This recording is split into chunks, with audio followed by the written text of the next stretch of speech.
কিছুটা যাওয়ার পর মনে হলো পিছন পিছন কেউ কি আসছে। আমি পিছন দিকে তাকালাম একবার, কিন্তু কাউকে দেখতে পেলাম না।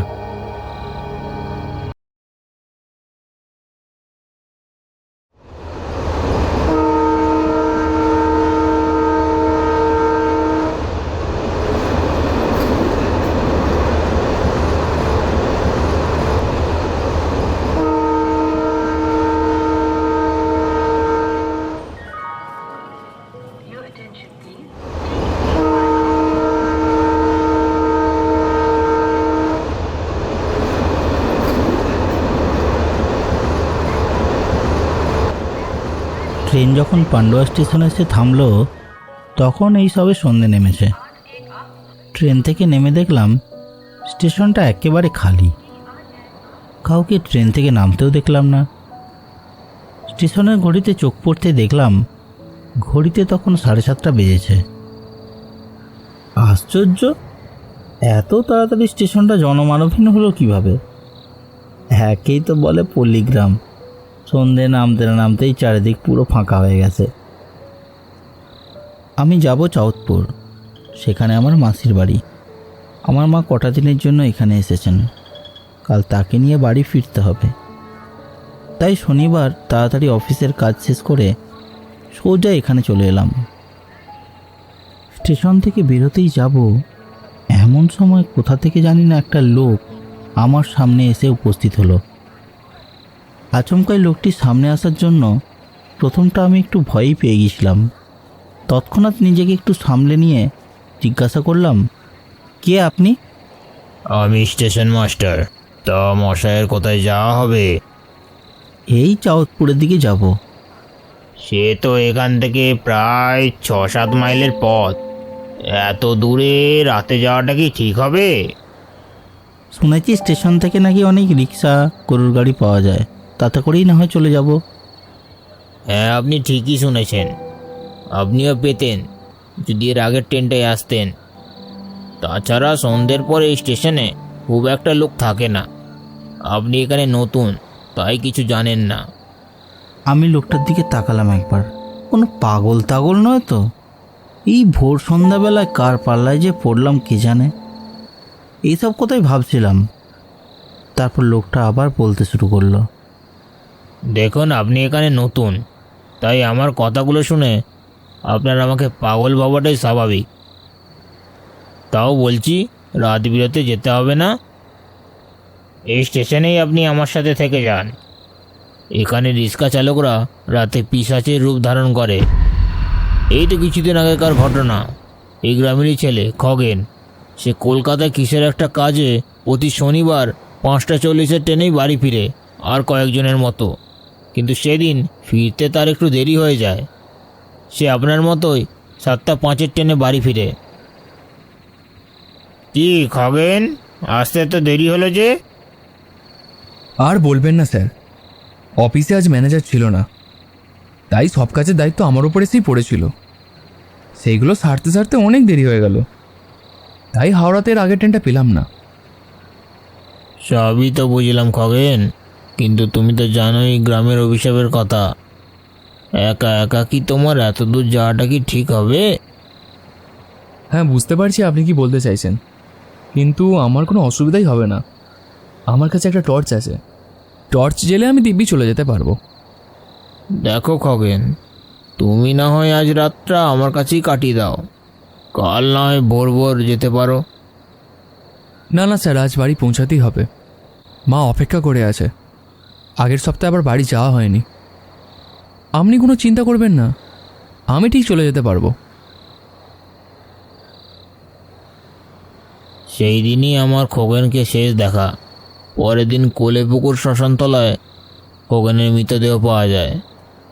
লক্ষ্য করলাম কথাগুলো বলার সময় স্টেশন মাস্টারের চোখে মুখে এক ভয়ঙ্কর ভুতুড়ে অভিজ্ঞতার ছাপ ফুটে উঠেছে। আচ্ছা, আপনি কি কোনোদিন নিজের চোখে ভূত দেখেছেন? কথাটা বলার সঙ্গে সঙ্গেই স্টেশন মাস্টার ক্ষীণ দৃষ্টিতে আমার দিকে তাকালো। প্রশ্নটা করে আমি মোটেও ভালো করিনি। আমি সেখান থেকে বেরিয়ে যাবার উপক্রম করতেই এমন সময়, শুনুন, আপনার ভালোর জন্যই বলছি, এই স্টেশনেই রাতটা কাটিয়ে দিন। কাল সকালে না হয় আপনার জন্য একটা গাড়ির ব্যবস্থা করে দেব। মাফ করবেন, আমাকে আজকে যা হোক করে চাঁদপুর পৌঁছাতেই হবে। কথাটা বলেই আমি সেখান থেকে তাড়াতাড়ি করে হেঁটে বেরিয়ে এলাম। কিছুটা যাওয়ার পর একবার পিছনের দিকে তাকাতেই দেখলাম স্টেশন মাস্টার এখনো আমার দিকে এক দৃষ্টিতে তাকিয়ে আছে।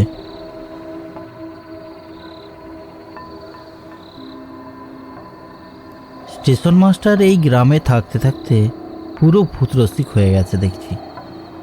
নিজে একাই স্টেশনে থাকতে ভয় লাগে, তাই ভূতের গল্প শুনিয়ে আমাকে ভয় দেখিয়ে ওর সঙ্গে থাকার জন্য টানছে। এদেরকে কি দেখে যে চাকরি দেয় কে জানে। খানিকটা পথ হাঁটার পর আমি রাস্তার মোড়ে এসে পড়লাম। রাস্তাটা এখানে দুভাগে বিভক্ত হয়েছে। এই দিকটা যেন একেবারে নির্জন, অন্ধকার গভীর রশ্মি যেন পুরো জায়গাটাকে ঢেকে রেখেছে। দেখে মনে হলো বহু বছর ধরে এখানে কেউ আসে না। আমিও যেন এই জায়গাটাকে প্রথম আবিষ্কার করলাম।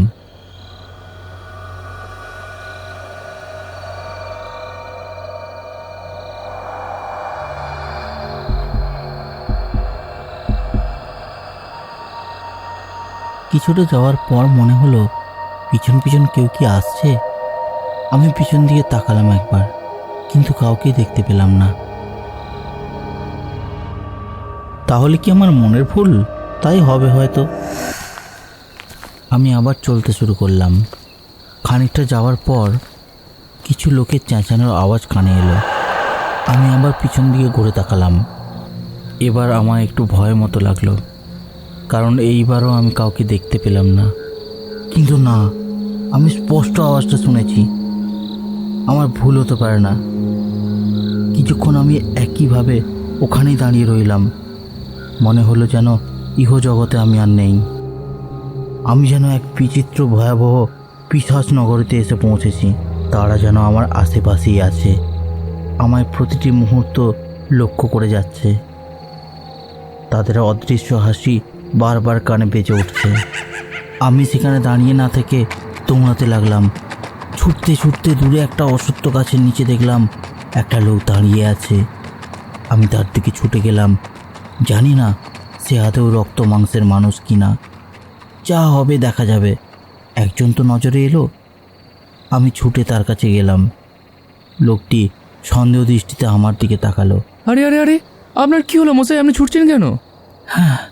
হ্যাঁ, আর বলবেন না, কারা যেন আমাকে তাড়া করেছিল। তাড়া করেছিল? ও ছাড়ুন, আমাদের গোষ্ঠীর লোকেরাই হবে হয়তো। তা মশাই যাচ্ছেন কোথায়? কোনো গাড়ি পাননি বুঝি? আমি চাঁদপুরের দিকে যাব, ওখানে আমার মাসির বাড়ি। আমি যাব কোলেপুকুর। হঠাৎ একটা প্রশ্ন আমার মনে গেঁথে উঠল। লোকটি এত রাতে এখানে এলো কি করে? তা আপনার কোথায় যাওয়া হয়েছিল? এই রাত্রিবেলা নির্জন জায়গায় কি করছেন? আমারও হাল আপনার মতো নেই। আমি কলকাতা একটা প্রাইভেট কোম্পানিতে চাকরি করি। প্রতি শনিবার এই ট্রেনেই বাড়ি ফিরি। এই সময় স্টেশনে কোনো গাড়ি থাকে না, তাই একটা রিক্সাওয়ালাকে বলা থাকে। ও আমাকে প্রত্যেকবারও রিক্সা করে আমায় বাড়ি পৌঁছে দেয়। সেই স্টেশন থেকে হাঁটছি, বুঝলেন। কিন্তু ব্যাটার ছেলে ভোঁদার আজ কোনো পাত্তাই নেই। তাহলে কি করবেন? কি আবার করব, চলুন একসাথেই হাঁটা যাক। কিছুক্ষণ হাঁটার পর আমার মনে হলো উনি বলছেন উনি নাকি স্টেশনের দিক থেকে আসছেন। এনাকে তো আমি ট্রেন থেকে নামতে দেখিনি। এতক্ষণ আমার মনে সাহস এসেছিল, কিন্তু এখন যেন একটু ভয় পেয়ে বসলো।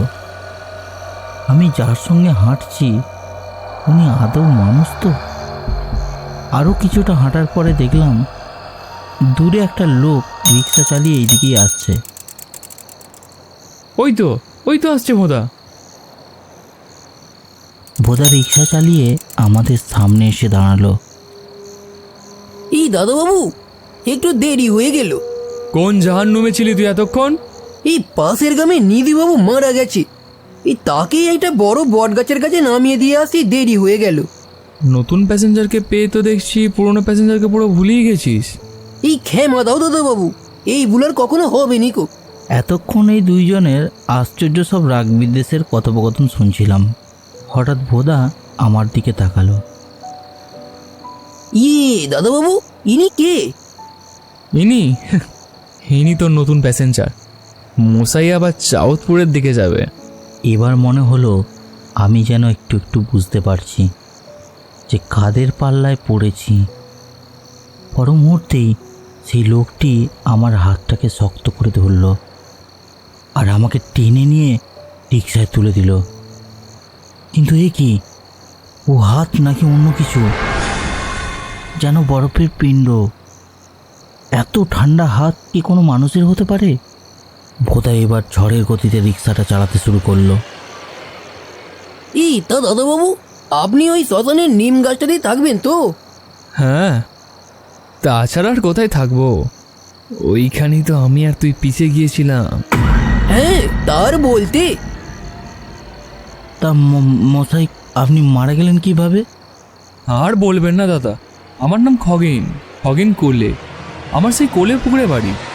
কিছুক্ষণ পর আমার মনে পড়ল স্টেশন মাস্টার যে গল্পটা আমাকে শুনিয়েছিল তারও নাম ছিল খগেন। স্টেশন মাস্টারের বারণ সত্ত্বেও খগেন টর্চ জেলে বেরিয়েছিল বাড়ি যাওয়ার উদ্দেশ্যে। পরের দিন শ্মশান ধারে তার লাশ পাওয়া যায়। তা মশাই, সেই দিনে ট্রেন থেকে নেমে যখন বাড়ির উদ্দেশ্যে আসছি, তখন রাস্তার মোড়ে দেখলাম ভোঁদা দাঁড়িয়ে আছে। অবত্যায় ও রিক্সায় চেপে বাড়ির দিকে চললাম। কিন্তু যখন গাড়ি এই শ্মশানতলায় এলো, কোথা থেকে জানি না আচমকা একটা সাদা শাড়ি পরা মেয়ে রিক্সার সামনে এসে দাঁড়ালো। আর তক্ষুনি ভোঁদাও রিক্সার টালনা সামলাতে পেরে রিক্সা দিয়ে ফেললো খাদে। আর সেই যে দুজনে পড়লাম, সেখানেই চিৎপটাশ। এমন সময় ভোদা রিক্সা থামিয়ে বলল, দাদাবাবু, শ্মশান তলায় চলে এসেছি, এবার নেমে যান। লোকটি নেমে গেল আর যাবার সময় পিছন দিকে ঘুরে আমাকে উদ্দেশ্য করে বলল, স্টেশন মাস্টারের কথাটা শুনতেই পারতেন, রাতটা ওখানে কাটাতেই পারতেন। আমি যদি তার কথা শুনে সেই দিন রাত্রকে ওখানে কাটিয়ে দিতাম, তাহলে আমার আজ এই দশা হতো না। চিন্তা করবেন না, ভোঁদা আপনাকে আপনার গন্তব্যস্থলে পৌঁছে দেবে। এই পৃথিবীতে অনেক আশ্চর্যজনক বস্তুর অস্তিত্বই আছে, তা আপনি না মানলেও তাদের অস্তিত্ব কিন্তু কখনো কমে যাবে না। বলেই লোকটি শ্মশানের দিকে চলে গেল। ভোদা রিক্সা চালিয়ে নিয়ে চলল। রিক্সাটি মাসির বাড়ির সামনে এসে থামলো। আমি রিক্সা থেকে নেমে গেলাম। চলি তাহলে দাদাবাবু, ভোর হয়ে আসছি, আমাকে তাড়াতাড়ি শ্মশানে ফিরে যেতে হবে।